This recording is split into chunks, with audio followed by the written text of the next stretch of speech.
Thank you, David, once again for organising all the music. It's always wonderful what you do, and it's great to welcome everybody across the nation, once again, to our March meeting of the Southern Cross Alliance for Israel. And I can see that we've got people up the north of Cairns, from the East Coast. I'm not sure about the West Coast at the moment. I got to see a couple of New Zealand people, some Melbourne people, and of course I'm down here in the bottom tip of southern Tasmania, at the bottom of the Huon Valley. So we're covering across Australia. So it's just wonderful to have you with us once again on this special evening. We have a couple of really special guests, of course. Dr. Mike Kelly and Rabbi Ralph will be with us a bit later on. I first of all have to say a big apologise that Rabbi Reisenberg can't be with us tonight, our normal co-host. Rabbi's on a plane. I'm not sure where he's going to at the moment, but whether he's going back to Sydney or over to New York, but he can't be with us tonight. And I usually pass to him to welcome everybody, and he usually has a story for everybody. But tonight that's not going to be the case. But we are going to recount and just share a bit of what's happened over the last month. And I'm going to introduce one of our co-members of the advice board for SCAFI in a few minutes, Pam Culpitt from Queensland. But just to give you a recap of what's happening, of course, you're all following day by day what's happening in Israel, and it's back under fire again from across the world for what is happening in Gaza. And we're watching and praying for how the US is assisting in the Houthi battle. So our prayers are all combining together for protection over the nation and its people, and particularly the IDF fellows and girls at the moment.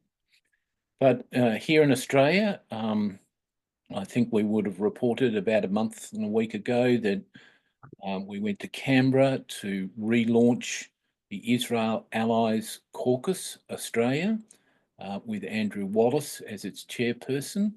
And we had a wonderful meeting in Parliament House with about 25 members of the Parliament, both upper and lower houses, mainly Liberal National Party. But we did have Dr. Mike Kelly with us as well, and we'll talk a bit more about that afterwards. And we launched the Israel Allies Foundation Australia, which we'll tell you more about as we go. It's now launched, it's now registered. It is a charitable organisation that is going to be raising funds for the fight against anti-Zionism and anti-Semitism by educating our parliamentarians, in particular the members of the caucus, and then through them to their people in their legislation. And of course, right now we're sitting under the awaiting of when the election day will be called, and we're watching what's happening day by day. But I won't comment any more about that at the moment. So my task tonight is going to just introduce you to one of our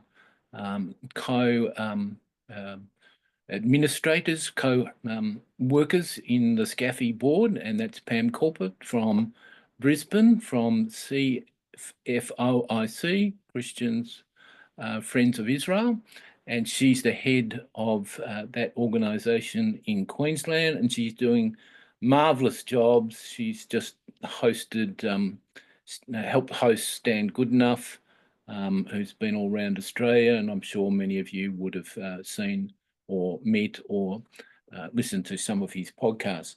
But Pam, before I introduce you, I just want to share with people that a week ago, or 10 days ago, we were in Canberra once again as hosts of the Israeli ambassador Amir Mammon for the celebration of Purim. and about 30 to 40 of us gathered in the embassy. Pam was one, David was one, there were a few others there, representing Christian organisations and Jewish organisations. We had a wonderful night of celebration and song. And I must tell you, the ambassador loves to sing.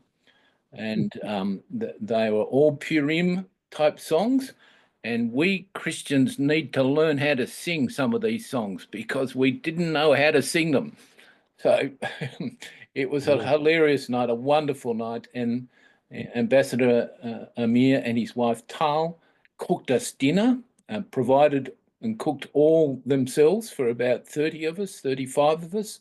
And it was just a wonderful evening of celebration. And I hope you all had a wonderful Purim time and celebration as well. So at that night was our friend Pam, and Pam from that night has some news she's going to share with you. So pass it over to you, Pam. Thank you so much, John. Yes, it was marvelous. It's such a privilege to be invited to the embassy and to meet the ambassador and his wife. It gave me an opportunity to share with Tal details of the Love Letters project. The Never Again is Now Brisbane Chapter ladies group is doing. So phase 2 of the NAIN strategies was to form local chapters in our capital cities and our regional districts across Australia. In Brisbane, along with groups who engage with politicians on critical issues, especially leading up to the elections, we formed a group of Christian ladies who are intentional on making friends with our Jewish ladies. We recognise the intensity of the rise in anti-Semitism is personally affecting the Jewish families in their workplaces, at their children's schools, in the synagogues, as well as we have all seen the frightening incident of the nurses in the New South Wales medical system.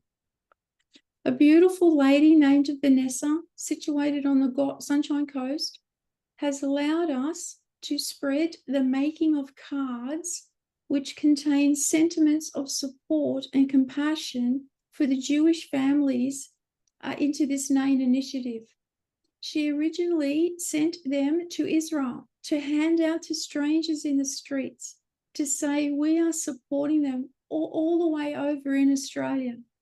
And now she has given us the privilege of joining with her to create handmade cards to send to our Jewish families here in Brisbane and across the nation. I'm able to say Vanessa sent some of these cards to a group of women at a recent celebration in Sydney. The ladies took them home, put them on their fridges, and took them to their workplace, where they said the cards give them a sense of friendship and strength when negative things happen around them. It's very endearing to be part of that team. Concurrently with the card-making initiative, we have also prepared a 30-minute presentation for Christian ladies to speak at Christians' women's groups, Bibles groups, or seniors groups at our local churches. And on this Thursday, we have our very first presentation at a church in Beenleigh on the south side of Brisbane. We are privileged to have as our guest Jewish speaker, Mrs. Gail Peretz, OAM, a Medal of the Order of Australia, who is chair of Interfaith for the Queensland Jewish Board of Deputies. We're extremely pleased that the Jewish ladies are so receptive to our initiative, as we showed the Queensland WISO committee earlier this week, and their president and committee members were very happy to see this happening, knowing that we are supporting them during this heart-wrenching and irrational time. So David has a taste of the presentation with three of the slides to show you. So basically, the 30-minute presentation explains about Never Again is Now, what we're doing, and we give a short update of the state of the nation. So we're calling it the new sound and the new voice. So all of Israel, this call Israel Hakim means all of Israel is responsible for one another. So Christian and Jewish ladies speaking together to the world in love and friendship. So the new voice is that we're coming out together to stand side by side and to speak with love and unity and respect with each other. And so we introduce our NAIN team, we introduce this concept, and then we give a short update of the state of the nation.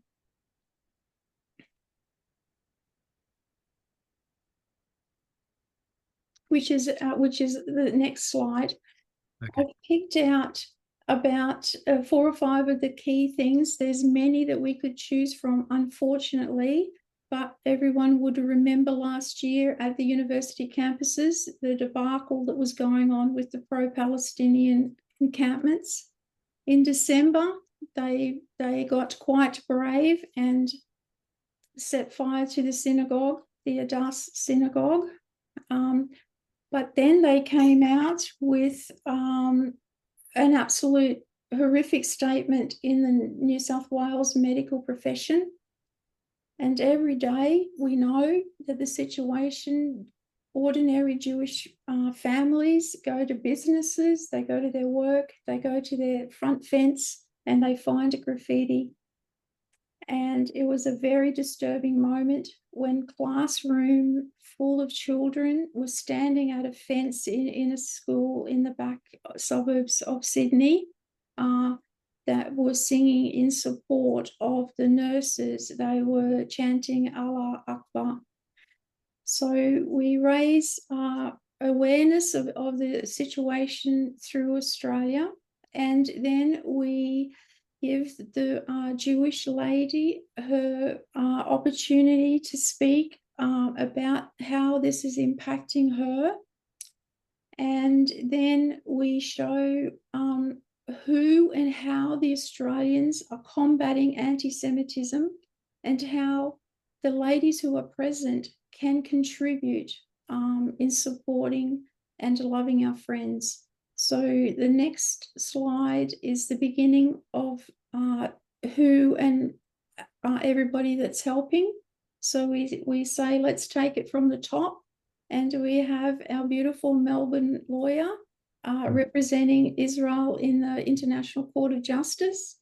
We have Andrew Wallace, MP for Fisher, in the Israel Allies Caucus. And then we also show Josh Frydenberg with the DOOR organisation and the Sky Summit, Anti-Semitism Summit. And we talk about how we can help here where we are with the ladies.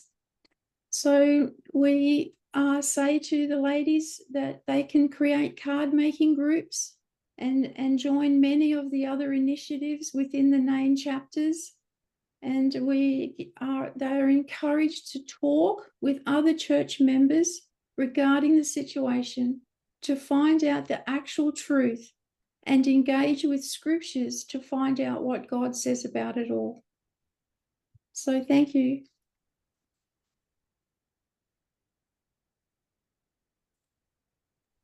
Thank you, Pam. That was wonderful. And could you place in the chat how people can get involved with this and how to contact you, which would be great. Stephen's done that. Oh, already, fantastic. Thank you. So doing a great job connecting Jewish and Christian ladies, etc., etc. And I must say the NAIN Never Again is Now chapters are growing throughout Australia. I encourage all of you to become part of that in your local chapter, wherever you might be. Reverend Mark Leach and the guys up there are doing a marvellous job. They're reaching across to, you know, get members of churches or wherever they come from for re-education on anti-Semitism and anti-Zionism. And we encourage each other with what we're doing. The Israel Allies Foundation and the caucus is built around influencing members of parliament and their electorates.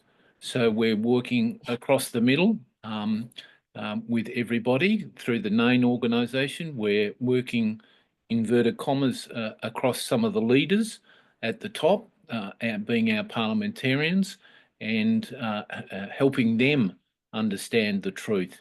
And just a bit of an observation, when I first started on this journey and started working with Andrew Wallace and some of the other members of the Parliament, you know, the level of understanding the truth was at best average, but now it's growing very much indeed. And we thank people like the Think Corporation, of which we've got one of our friends, Greg Ross, Professor Greg Ross, with us, who's also a member of the Israel Allies Foundation, one of the directors, who's with us tonight. And we'll let you know more about that as we go. At the launch of the Israel Allies course, or the relaunch, may I correctly say, and the launch of the foundation, I came across and met for the physically with Dr. Mike Kelly. And although I'd met on Zooms with him beforehand, I didn't know much about Mike. And he was actually at the relaunch of the caucus. So it was wonderful when he agreed to come on and share part of his story tonight about his life, his history, the Labor Party, part of the journey of Friends of Israel. And we are going to just do a Q&A for a bit, and then we may have time, if you want to ask Dr. Mike a question, that you could raise your hand using the reactions button. We may have time before 8:30 when the Rabbi will join us, Rabbi Ralph, to get a comment or a question from you. But it's with pleasure I welcome Mike to unmute and say hello to him and welcome. And it's great to have you with us tonight, Mike. Just say hello and then tell us a bit about your journey. Well, Shalom, Erev Tov, Havarim. It's wonderful to see you all. And can I just salute and thank you all for your moral decency and your standing up in these dark times, because it takes courage. I do know the sort of things I've been experiencing on social media, and notice that it's not uncommon for anybody who tries to buck I guess, the zeitgeist and the groupthink of so-called progressive elements of society at the moment. And as John said, effectively, that has motivated those of us in the Labor Party who want to see the Labor Party adhere to the core values that we used to support and stand for, and particularly the background of the Labor Party when it comes to the state of Israel. I don't know if all of you are completely aware of the history there, but it's kind of part also of my own family background. I might just show you a couple of pics here, but and share my my screen with you if I can, because effectively what we're seeing is really. I've just sent the request for sharing, so I hope you guys can give me the thumbs up there. Thanks very much. So effectively, you know, we've seen these issues unfold on our streets, and particularly, you know, when you engage with anyone in these demonstrations and they talk about Palestine to the sea, as I did with one young lady who was effectively waving, you know, the Palestine will be free, river to the sea stuff. And I sort of engaged with her and said, you know, do you know what Palestine, river to the sea, that all means? And she said, oh, yeah, you know, it's just going to be one sort of Palestinian state. And I said, well, what happens to all the Jews that live there in the state of Israel? And she said, well, they'd all have to go back to where they came from. It sounds kind of familiar from someone else I've heard from the Australian Parliament. And I said to her, well, do you know that's where they came from? Have you ever been to Jerusalem and seen that there's a temple sitting under the Al-Aqsa Mosque and the Dome of the Rock, and that they've been there continuously for 4,000 years or so?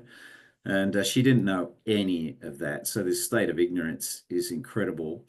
But you'll see here a photograph. My family connection to the land of Israel goes way back to the First World War, when my family members in the Australian Light Horse served in the Palestine campaign. They came across Jewish refugees who'd been expelled from that Holy Land by the Ottoman Empire because they doubted their loyalty to the cause. And so members of the Light Horse went and visited those refugee encampments in Alexandria and used to take the Jewish refugee kids for horse rides and things like that. So they already made contact with what they call the Yishuv, the Jewish community in the Holy Land, before they even entered Palestine. And so this was the beginning of a beautiful friendship. And my family were well aware of this story and could tell you about it, that all through that campaign through the Middle East, they were looked after with love and care and with great joy that they were coming to liberate them as they saw it. And so nowhere else did they receive the sorts of welcomes that they received on the kibbutzim. They were fed, they were looked after, they put on welfare activities. And so many thousands of Australians, including my family, experienced that. But then that we experienced it again in the Second World War. And of course, all my family have served, every generation has served in the Australian Army, feeling our need to commit to our country, our democracy. And so tens of thousands of Australians were with them in what was the Palestine Mandate at the time. And this is my father's father, on my father's side, my grandfather, who served as a sergeant in the 2nd 3rd Machine Gun Battalion. This is him at his encampment in Palestine. And my grandfather on my mother's side was also there, same tents. The system that the Yishuv established then for their welfare was just, so overwhelming. And I was so delighted that my grandfather on my father's side particularly experienced such care and attention, because after that he ended up in the Far East and was a prisoner of the Japanese on the Burma-Thai Railway.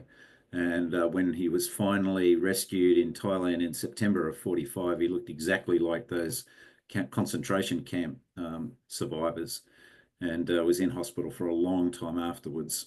So the fact that this is a busy slide, but this is an extract, this is the 7th Division that my grandfathers were a part of, were based in the Nazareth area in northern Israel during that time in World War II. And even in those war diaries, you will see this story told, that they enjoyed the hospitality of the surrounding Jewish settlements. And each night the troops were flocking to those kibbutzim until the CO felt it was just too good. So they had to introduce a ballot system for getting the rotating leave to visit those kibbutzim. And there they were able to, they were well looked after with their local farm produce, etc. And they made such a favourable impression on our troops because they were hardworking, they were family people, and they showed all the ethics that Australians are impressed with. And they came away extremely impressed with the Yishuv and the Jewish community. And at the end of it, they all took up a collection and bought a player piano with a silver plaque to give to the settlement. So that just shows you the bond that was formed, and that really informed, our attitudes to Israel and the creation of Israel afterwards. And so the Labor government that was in power at the time was feeding on their information of not only that support of the Jewish community for the war effort, but also on the opposite part of that story, which was that at that same time, you had a lot of Arab leaders collaborating with the Nazis, an uprising in Iraq, and then, of course, the story of the worst of them, I'll come to in a second. But I should show you also, in terms of my kind of continuing background, I spent so much time in the Middle East with the army. This was in Somalia, but also spent a lot of time in Iraq, a year in Iraq with the US forces there. And then later on, of course, lots of time in Afghanistan as my responsibilities in the defence portfolio, looking towards, the transition processes there. So that time really sort of meant a lot to me, educated me, and it also served in Bosnia with the International Committee of the Red Cross, where I learned about all of those dynamics. And a lot of my army career was spent protecting Muslims, most of the time from other Muslims, except in Bosnia. In Iraq, of course, things were to deteriorate rapidly over the years until you had the situation of ISIS conducting genocides against the Christian Yazidis, as you might know that story. But, telling people that there was no Palestinian state before the period that we're talking about now, where there's all this discussion of one, I'd go back to the Ottoman period, where you won't see anything on a map that looks like a Palestinian state. They were just all provincial boundaries at that time. But rather than go back through the history, I've just mentioned that in that World War II period that I talked about, you had Haj Amin al-Husseini, the leader of the Palestinian Arabs, and his team were in Germany during the whole of World War II and met with Hitler, of course, as you can see here. And in this conversation, he had his photos taken at, he said, look, you've got to stop expelling Jews because they just come to us. You've got to burn them. And he took that mission very seriously. He went and raised an SS division of Bosnian Muslims, as you can see here, giving the Nazi salute. And he even visited concentration camps like he did here on the left. And he collaborated directly in conversations with Heinrich Himmler about creating the final solution. So this line you hear from them a lot of the time that, oh, Israel is just the creation of Western guilt because of what happened in the Holocaust. Well, they were a big part of it. So they should be feeling some guilt too, really. And if there had been the possibility of taking in refugees from Germany and Europe at that time, hundreds of thousands of lives would have been saved. An entire generation wiped out. And this is him at the concentration camp and SS barracks. So I won't sort of go more into detail about any of that, just to say that, this is a deep personal thing for me with my family history. It goes back, over like 100 years or more. The commitment to a country that has stood shoulder to shoulder with us. They served literally shoulder to shoulder with us on Gallipoli and all through the Second World War. Moshe Dayan lost his eye serving with the Australian 7th Division. And after that, of course, we collaborated so closely, and Australian lives were saved by the fact that Israel shared intelligence with us that prevented an airline catastrophe in this country only a few years ago, but has continuously done that. And our response to an existential threat for them right now has been to attempt to cut off their ability to survive. These resolutions and campaigns of boycott, etc., etc. This is not the time when you stand back from your military cooperation with Israel. It's the time when you stand up as a friend and be counted so that they can survive. So I felt very strongly about that with that background. And Labor Friends of Israel was an attempt to hark back to the days of Ben Chifley and Doc Everett, who created the partition committee plan that and chaired that through and steered it through the UN. Could have been accepted by the Arabs, but was rejected. Israel and the Jewish leadership accepted it.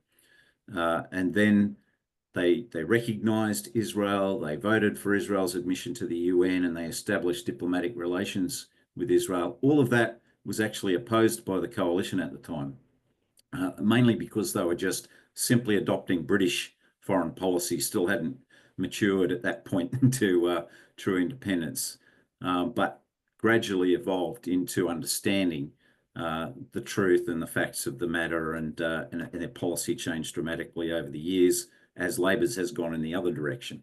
So our efforts with Labor Friends of Israel is really designed and focused and motivated by the need to get them on the right track. And whatever that takes, you know, if it's the constant battles we always have at Labor conferences, the branch battles we have over motions, we're engaged day to day in that struggle in the trenches, and it's quite disheartening at times to see the fact that these so-called progressives are supporting people who routinely kill gay and lesbian men and women, who deny women's rights, the most fundamental of human rights, who destroyed the trade union presence in the Gaza Strip, who have refused to hold or allow elections since 2006, 19 years into a 4-year term here, and have denied all of the fundamental human rights that we support, but have engaged in systematic torture, systematic summary executions. Even when we had this latest ceasefire, the first thing that Hamas did when this ceasefire went into effect was to run out and execute more Palestinians, as they have done so often through these last 18 years. Thousands of them have died in rocket misfires from Hamas and Palestinian Islamic Jihad.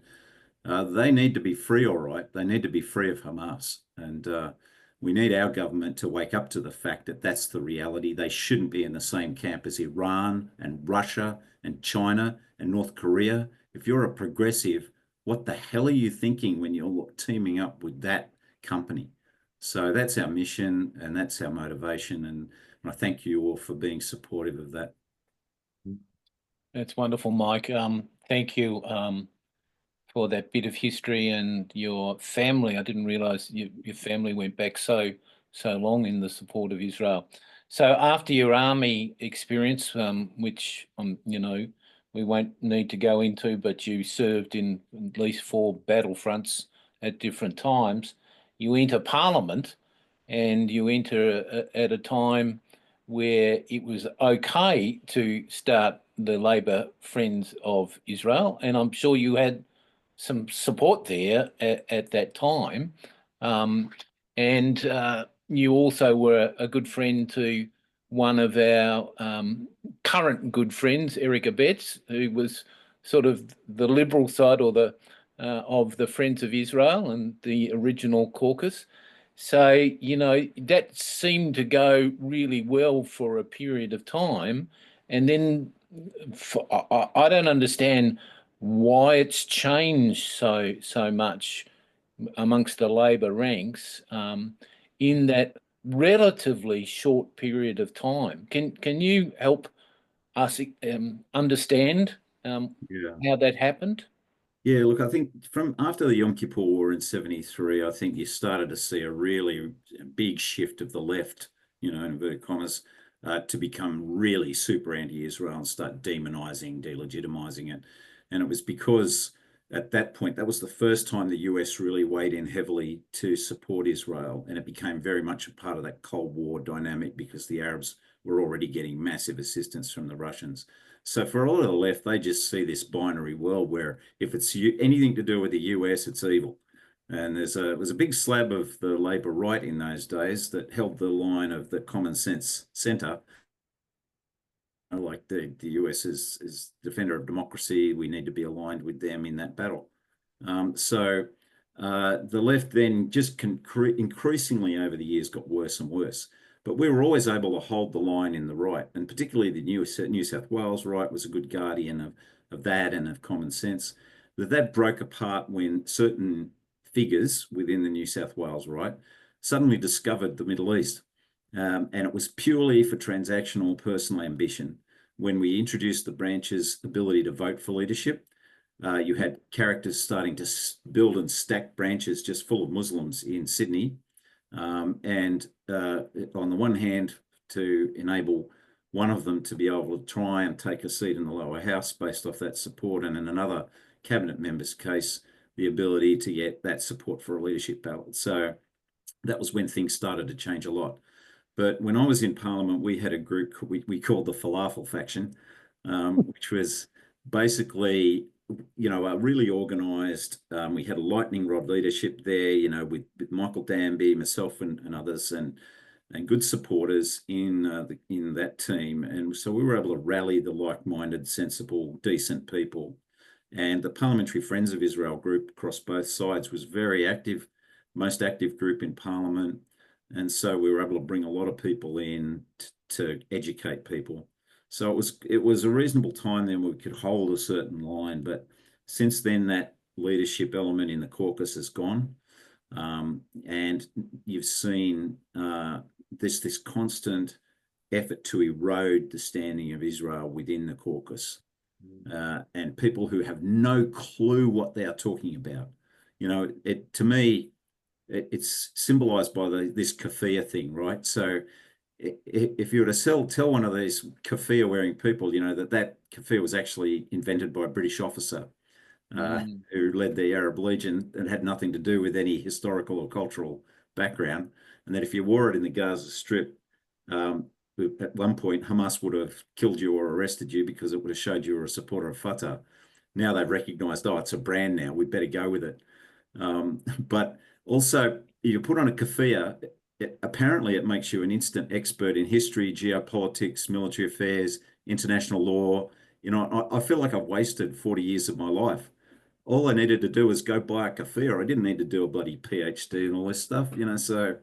But this is the problem, you know, these people have read email campaigns, seen, you know, the stuff peddled by light groupthink within this polarized world we live in now with the algorithms and the stuff they feed themselves.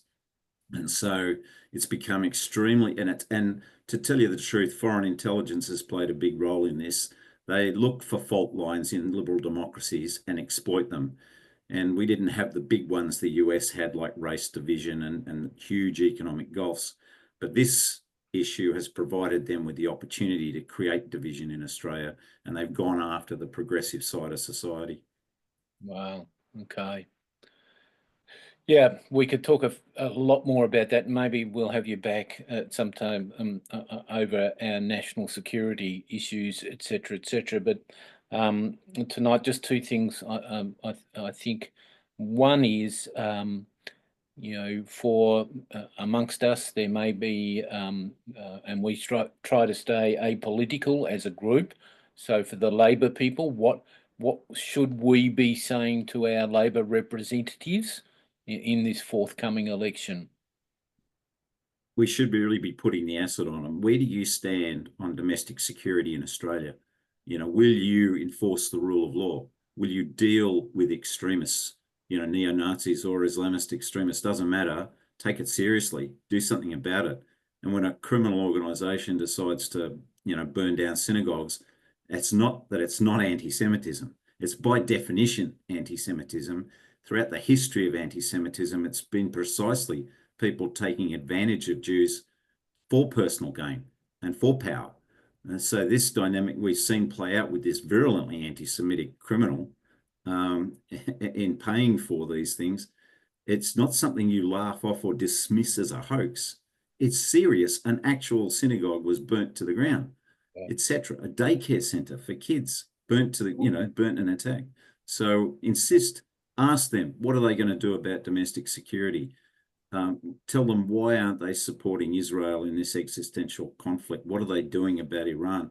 Write emails to them, because what got them all scared and rabbits in the headlights to begin with was a massive, hugely funded email campaign by the APAN group, because they are rolling in petrodollars. So that's what scares them, is volumetric email assaults like that, and we need to fight back. Yeah, that's good. One of our other members of the advice board, Mark Woodry, I think he's on, certainly is working on that campaign at the moment, and hopefully Mark will be able to give us a plan of how to do that. But we encourage all of you individually to go see your local member and or the standing members that are and ask those questions that Mike has just asked, and to make your vote relevant by telling them exactly what you think along the way. And I do say this with an act of kindness by way of the misinformation that a lot of these people sit under has amazed me. So, you know, part of the journey is can I spend some time or buy you a coffee and just share some of the history and the truth that you haven't read in the main media? Would you be willing for that? So we have to come from the point of view of not threatening, but just saying, hey, a lot of people are misinformed with what is going on. Mike, before we finish off with you, you've got a project that you're currently working upon, a new project. So please tell us a bit about that and how people can connect with it. Yeah, thanks, John. Good point to finish on, and your points are well made about the misinformation, and that's precisely what I'm focused on at the moment, particularly in that sector of academics, in theory, and the progressives and intellectuals out there in inverted commas, because I see these people and argue with them all the time. So they read things like Pearls and Irritations, which is a purely anti-Semitic, anti-Israel public, website with its newsletter. So we've organised now a vodcast that we've established through the National Security Institute at University of Canberra, and I've just been appointed as an adjunct professor out there to work with the institute and to do this project. And we've able to use the Canberra University very good quality studios there to film the vodcast. We've had our first big day of filming last Wednesday, the 19th of March. We went a whole day from 8 a.m. till 5. Just covering off, just introducing our team, and then we spent a lot of time talking about the details of this information warfare threat. So that's going into production now to be ready to publish on YouTube, and then we'll cut up and slice and dice pieces of these things for other social media platforms. The next program will be specifically on the background to the history of Gaza and that war, and then probably talk about Ukraine after that, but certainly within a couple of programs, we'll get into this lawfare issue about laws of armed conflict and bandying around of terms like genocide and those sorts of things. So our fight is just beginning, and I really encourage people to tune into that. We'll get the information around about the links. I'm doing all this pro bono, and I've just been raising donor support for getting the programming done, because we've got a professional group that's helping to produce it.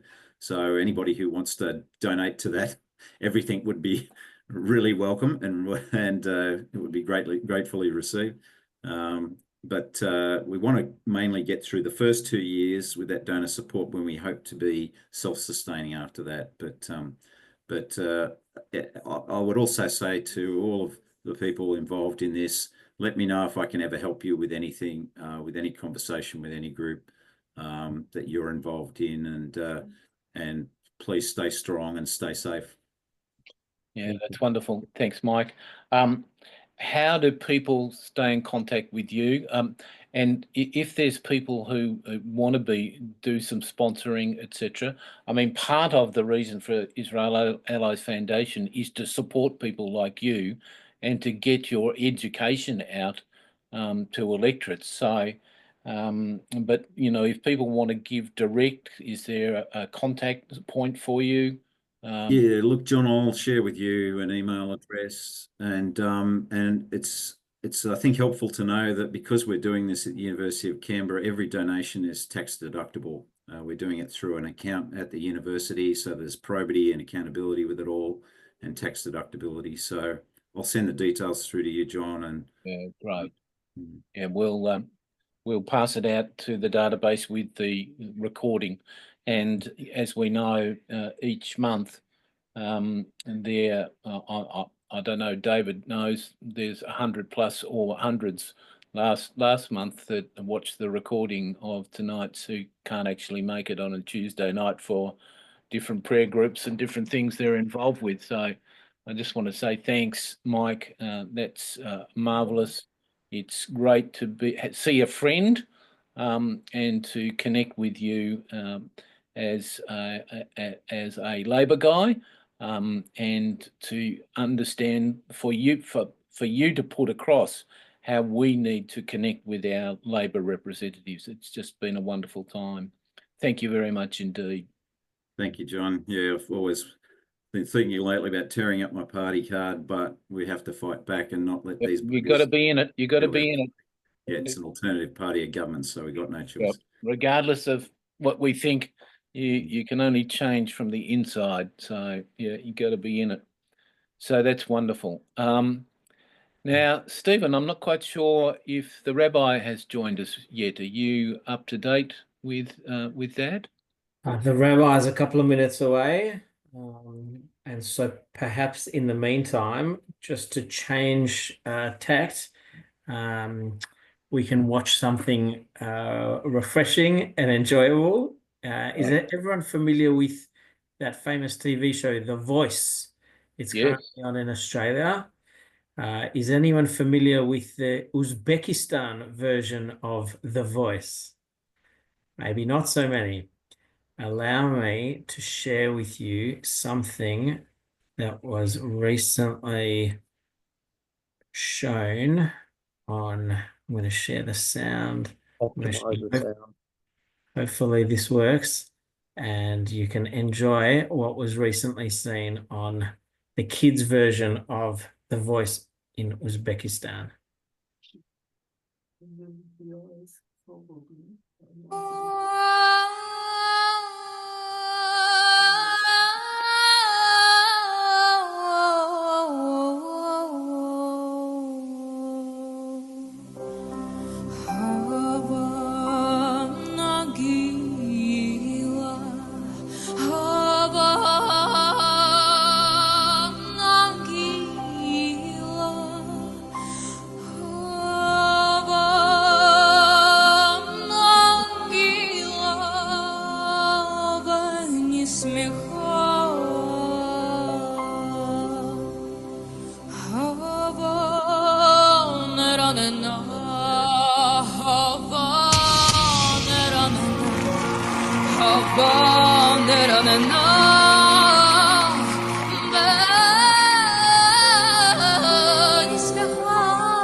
How was that?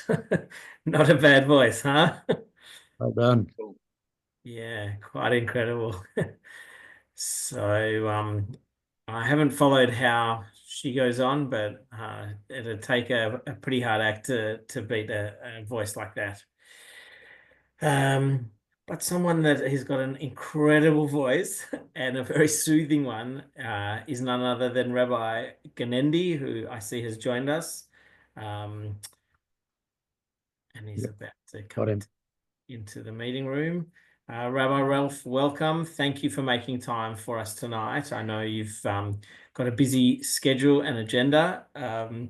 Those that know or have heard of Rabbi Ralph will know him as a social justice activist and a champion of interfaith relations.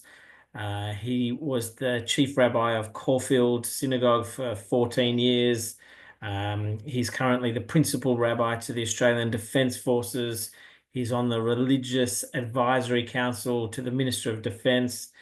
He does some good lobby work for AJAC, who we've had on our show before. And he's just an all-round good guy. So, Rabbi, feel free to unmute, tell us what you're up to, a bit of your story, your triumphs, your tragedies, and just share with us if you will. Thank you, Steve. Can everyone hear me okay? It's really thank you for the invitation, and I certainly know about your group and the kind of work that Steve has been doing together with Rabbi Reisenberg. Incredible work, and that you do, and the sharing that goes on. Steve said to me I should share part of my life's journey. I hope it will be interesting for you, but I thought I would share it in terms of my involvement with interfaith as well. As you can hear from my accent, South African, but you know, I was thinking about it. Life as a journey is something that everybody can probably identify with. It's, of course, much of great literature is all about life as a journey. One of the earliest great works of literature, the Odyssey, is all about an odyssey, all about an adventure, all about a journey. And it's two great journeys that shape Jewish identity, and that shape what you would call the Old Testament, or the Tanakh, the Torah. And those journeys, of course, are the journey of Abraham. God comes to him, Lech lecha, leave your home, your family, and travel towards the land that I'm going to show you, which of course will be the land of Canaan, the land of Israel. And the second great journey is the journey that then the Jewish people undertake as a nation, the journey to Sinai, the journey from Egypt, the journey from slavery to freedom, the journey from dark to light. And we all know that a journey is an opportunity. A journey can be an adventure. A journey can be incredibly demanding and a crisis time as well. But journey in the positive sense is one of opportunity, and part of the opportunities that God gives us is to embark on journeys. Rabbi Soloveitchik, one of the great rabbis of the 20th century, said that we have within us a yearning to travel, that it's part of our being. There's a beautiful interpretation from the book of Genesis. You'll be familiar with the creation of the first human being, creation of Adam, and you'll remember, and if I were to ask you, say, so what was Adam created from? From the dust of the earth, of course, and God gathers this dust and creates Adam Harishon, the first human being, Adam. And the rabbis, with their curiosity, said, well, where did the dust come from? Bit of a strange question. They said, well, one of their interpretations was he gathered it from one place. The place would be the holiest place from Jerusalem itself, where the temple would be. So from one little place. But then the other interpretation was, no, God gathered the dust from all corners of the cosmos. And in that we are both origin conscious. We need a sense of being rooted in a place, but we also have dust from all parts of the world within us, cosmic dust we are made of, which is the sense of adventure and the sense that motivates human beings and motivates most of us to travel, especially if you live in Australia. You want to get out and travel. Journeys open the mind, journeys open the soul, journeys open up the road for us. My own journey, probably in terms of interfaith, began with in South Africa, probably with the Defence Force when I became a chaplain there, even though I wasn't a rabbi. And it was a journey in chaplaincy, which was an opportunity to mix with other chaplains from different faiths. Most of them were then from the Afrikaner Dutch Reformed Church, with a very narrow perspective of life from my perspective at any rate. And then as a young rabbi, starting my career in South Africa was in apartheid South Africa, and even involved in chaplaincy was incredibly confronting. But I was fortunate to be exposed to some other great religious leaders, Jewish and Christian. There were some of the great fighters against apartheid came from the church. And there were people, one of the great and interesting people was a man called Beers Nordeer, a reverend from the Dutch Reformed Church, who himself defied, he was born into an Afrikaner nationalist family, served as a Dutch Reformed minister, and then experienced what he felt was great conflict between his Christian principles and the church's support of apartheid. I had starting off as a young rabbi and being really disturbed by apartheid, and I found people like him a great model. There were former chief rabbis of South Africa, a man called Rabbi, who also had courage to stand up for justice, to stand up for what is right, and to also recognize the rights and the needs of everybody, that we are all created in the image of God, and entitled, therefore, to be treated with dignity and to be treated with respect, as long as we also act with dignity and act with respect. And so you will know, I mean, there were figures who I didn't necessarily agree with, particularly in the terms of their approach to Israel, but Bishop Desmond Tutu is one of the well known, of course, for his stand against apartheid. Interesting enough for me, when I became more involved directly in interfaith relationship, I was a rabbi in Auckland and was invited to, in my first months there, very young rabbi, being invited to the Council of Christians and Jews. They invited me to, they had a meeting, a crisis meeting, because the Anglican Church in New Zealand had decided to rewrite the Book of Psalms, to remove any reference to Zion from the Psalms, because it was political, because it was supporting. And this is long before Zionism has become such a word that is so abominably used today. Yes, I know Tutu was hostile to Israel, and I said I am ambivalent about, and I didn't agree with his attitude to Israel, but he was a great fighter for justice and dignity in many other ways. And I think that we have to be always to try and find the good and things in everybody, and find the things that we can agree with. We're not going to agree with everything. Part of our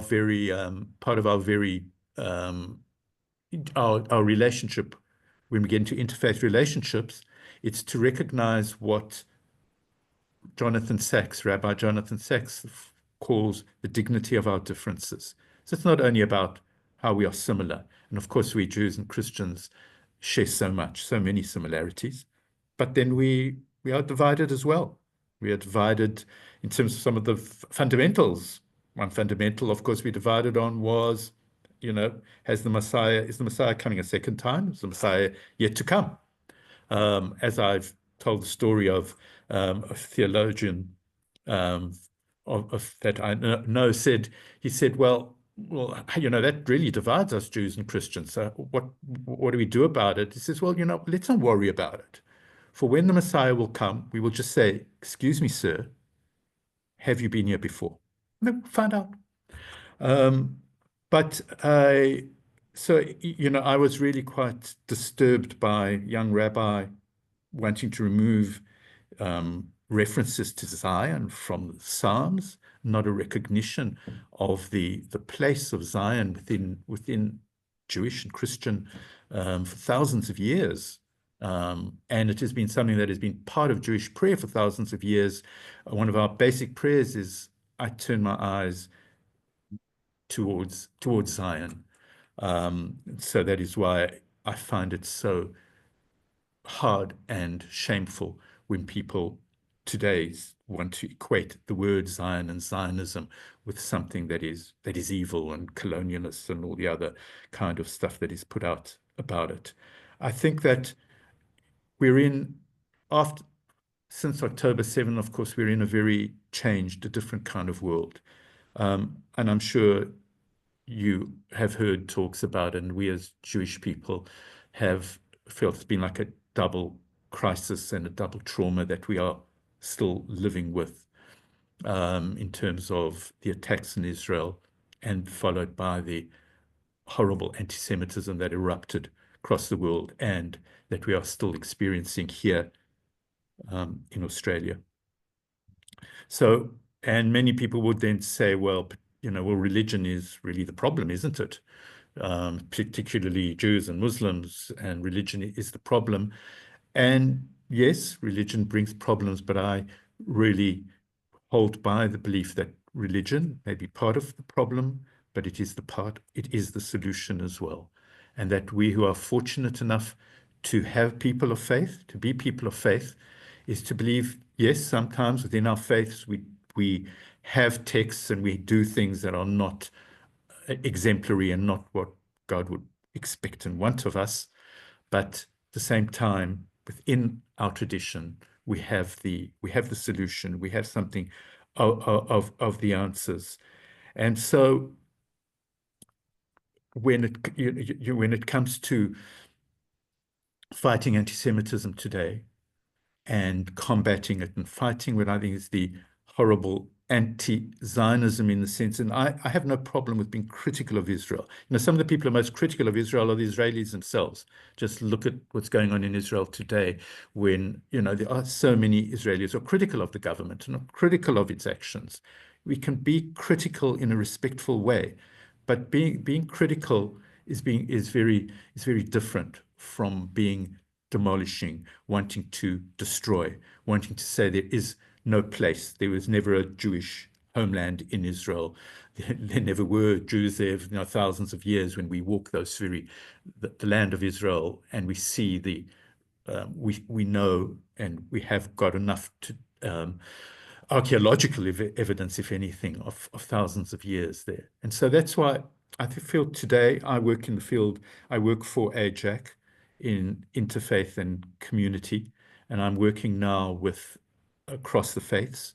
I'm working with Christians from the evangelical through to Catholic and Anglican and the Uniting Church. And there are many different opinions and some quite hostile towards Judaism. But I feel on the whole that we are people who share so much in common, and that very often the very fact that we share the origins, and Christianity shares the origins in terms of Judaism and Jesus' Jewishness, is what allows us and gives us the capacity to work together.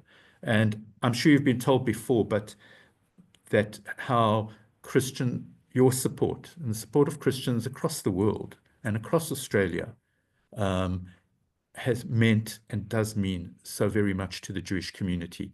We have felt incredibly, and so many in the community still feel so insecure and feel so alone and feel, well, nobody loves us. And I kind of say, that's not so. And I think one of the things that really binds Christianity and Judaism is what the Gospels themselves speak about: love your neighbor and love your God. And of course, love your neighbor comes from the book of Leviticus. You should love your neighbor as yourself. Somebody has quipped, yes, love your neighbor as yourself, but choose your neighborhood. And I think certainly, in Israel, if we could choose our neighborhood, it would be things I'm sure would be a lot better. We don't always have the luxury of choosing our neighborhood, but we can choose to act as good neighbors and hope that our neighbors will reciprocate and act in the same kind of way. It's not something you can take for granted. Jews and Christians understand that there is evil in the world. There are evil actors in the world, and there are people who would rather see the death and destruction of others than the affirmation of life. But where I feel we join together is through the golden thread of love that God has given us, and that we can reciprocate and give to God himself. So within Judaism, we talk about not only love your God, we speak about, and I think God's love for us. We speak about love your neighbor, but there's also the third commandment, which is in the Old Testament, which is love the stranger. And that is probably the most challenging of the commandments, although I think love your God is pretty tough itself, and that just to reach that level. But love the stranger, love the one who is different from you, where we have a natural tendency to be suspicious of the stranger. But I will end off by saying that anti-Semitism has been called the world's longest hatred. But I would also want to say that I believe within Judaism and Jewish scriptures, and I know at times Judaism has been accused of being about the law and not about love. I believe that it is the love, and the love is expressed through law, yes, but it is about love. And I would like to think that one of the longest loves is that which is expressed in our Torah, expressed in the books, from the book of Genesis right to the end. It is the book of love, and that it is the love that will love. I do believe was one of the ways which we will conquer the hatred. Doesn't mean we do not be prepared to fight for it, but we conquer some of the hatred and the hostility. It was great Christian theologian Martin Luther King said, you don't fight hatred with hate. You don't fight darkness with darkness. You fight it with love, and you fight it by bringing light into the world. Where there's so much hatred and so much darkness in our world, I think, though, that we can dig deep within ourselves and within our faith and within our souls for the gift that God has given us, that gift of love and that gift of light. Yeah. Amazing, thank you. It's powerful stuff, and it's actually quite emotional. And I think, yes, you spoke about journey, and we're all on this journey together to a destination that we're not exactly sure, but it's one that we're walking together, Christian and Jew, breaking the mold and celebrating our common values, demonstrating that we can beat the hatred and the anti-Semitism and the ignorance. And I just think everyone on the call and who's watching a video replay should be so proud that, you know, where you guys are standing up and supporting the Jewish community, standing up for Israel, and we go about our business. And while the lawmakers put laws in place to eradicate hate and whatnot, the love and the support that you guys have demonstrated and continue to turn up month after month and send really beautiful emails and show your support means so much to the SCAFI committee, to the Jewish committee, and to humanity itself.